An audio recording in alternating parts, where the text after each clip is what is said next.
West UP की मीरापुर विधानसभा seat पर होने वाले उपचुनाव को लेकर भारतीय जनता पार्टी और राष्ट्रीय लोकदल के बीच सिंबल हमारा कैंडिडेट तुम्हारा की नीति से सियासी माहौल गर्म है। आरएलडी खेमे में नाराजगी दिख रही है। सियासी जानकार भी सवाल उठा रहे हैं। उनका तर्क है कि जब आरएलडी मुखिया जयंत चौधरी ने मुजफ्फरनगर लोकसभा सीट पर इस फॉर्मूले को नकारा और अखिलेश यादव का साथ छोड़ दिया, फिर अब उसी मुद्दे पर बीजेपी संग आगे क्यों बढ़े। जबकि असलियत ये है कि गठबंधन की सियासत करने में माहिर आरएलडी पहले भी दूसरे दलों की कैंडिडेट अपने सिंबल पर लड़ाती रही है। तो चलिए जानते हैं इसके पीछे की बड़ी वजह। नमस्कार, मैं रिजु रॉय और आप देख रहे हैं डीएनपी इंडिया। यूपी की 9 विधानसभा सीटों पर वोटिंग 13 नवंबर को होगी, लेकिन मुजफ्फरनगर जिले की मीरापुर सीट हॉट बनी है। वजह आरएलडी के हिस्से में आई मीरापुर सीट पर बीजेपी नेत्री मिथिलेश पाल को टिकट दिया गया है। इससे आरएलडी खेमे में नाराजगी साफ देखी जा सकती है। मीरापुर पर प्रमुख दल से कोई जाट कैंडिडेट नहीं उतारा है। किसानों और जाटों की पार्टी कही जाने वाली आरएलडी ने भी जाट कैंडिडेट से किनारा किया। आरएलडी के एक प्रदेश पदाधिकारी की माने तो इसी साल हुए लोकसभा चुनाव में आरएलडी और सपा का गठबंधन जयंत ने ये कहकर तोड़ दिया था कि मुजफ्फरनगर लोकसभा सीट पर सपा अपना कैंडिडेट आरएलडी के सिंबल पर उतारना चाहती है, हमें ये मंजूर नहीं है। जबकि आरएलडी नेता याद दिला रहे हैं कि कैराना लोकसभा सीट पर हुकुम सिंह के निधन के बाद 2019 में हुए उपचुनाव में आरएलडी के सिंबल पर सपा नेत्री तबस्सुम हसन चुनाव लड़कर जीती थी। साल 2022 के विधानसभा चुनाव में मेरठ जिले की सिवाल खास सीट पर आरएलडी के सिंबल पर सपा नेता गुलाम मोहम्मद चुनाव लड़कर जीते थे। 2 और सीटों पर सपा नेता आरएलडी के सिंबल पर लड़े थे।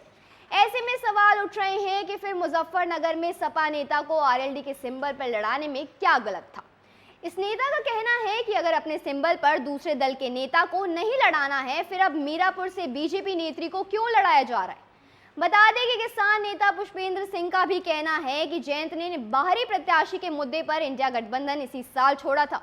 अब तत्काल आयात करके बीजेपी की एक नेत्री को मीरापुर से टिकट दे दिया। लगता है आरएलडी में जाट समाज केवल वोट और नोट देने के लिए या दरी बिछाने के लिए है। संघर्ष में सबसे आगे जाट होंगे, लाठी जाट खाएंगे, मुकदमे जाट झेलेंगे, परंतु टिकट में जाटों का नंबर सबसे पीछे होगा। इस मुद्दे पर आरएलडी नेता बोलने को तैयार नहीं है। जाट समाज से मीरापुर सीट पर कोई कैंडिडेट नहीं होने और आरएलडी से भी बीजेपी की अति पिछड़े समाज की नेत्री को टिकट देने के बाद सपा ने जाटों पर डोरे डालना शुरू कर दिया है। हालांकि 2013 के मुजफ्फरनगर दंगे के बाद जाट मुस्लिम समीकरण समाप्त हो गए थे। सपा कैंडिडेट सुंबुल के ससुर पूर्व सांसद कादिर राणा मुजफ्फरनगर दंगे में आरोपी है। अब खुद राणा मुस्लिमों के साथ जाट को जोड़ने निकले हैं। पहले राणा ने भाकियू नेता नरेश टिकैत और राकेश टिकैत से मुलाकात की, फिर जाट नेता सपा सांसद हरेंद्र मलिक के घर जा पहुंचे। माना जा रहा है कि सरकार के खिलाफ लामबंदी रखने वाले पक्ष के बड़े जाट चेहरे से मुलाकात कर पूर्व सांसद राणा मीरापुर के लिए स्पष्ट संदेश देना चाहते हैं। पीडीए सपा का फॉर्मूला है। मीरापुर विधानसभा क्षेत्र के करीब 50 गांव में जाटों के 35,000 से ज्यादा वोट है। ऐसे में सपा अगर सेंधमारी करने में कामयाब रही तो इसका सीधा नुकसान बीजेपी आरएलडी को होगा। ऐसे में अब मीरापुर उपचुनाव में टिकट को लेकर शुरू हुई नाराजगी दूर करने के लिए आरएलडी के रणनीतिकार टिकट हासिल करने से मायूस रहे दावेदारों से मिलने में जुट गए हैं।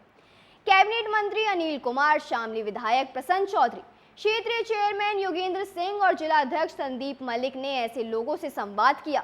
इसी के साथ बताया जा रहा है कि आरएलडी अध्यक्ष जयंत चौधरी मीरापुर क्षेत्र में प्रचार की कमान खुद संभालेंगे और दिवाली के बाद रोड शो या किसी जनसभा से प्रचार की शुरुआत करेंगे। इस सीट पर आरएलडी अध्यक्ष के अलावा सीएम योगी आदित्यनाथ, उप मुख्यमंत्री केशव प्रसाद मौर्य, बीजेपी प्रदेश अध्यक्ष भूपेंद्र चौधरी भी प्रचार करेंगे। ऐसे में देखना रहेगा कि आगे क्या होता है। इस वक्त के लिए सिर्फ इतना ही। देखते रहिए डीएनपी इंडिया।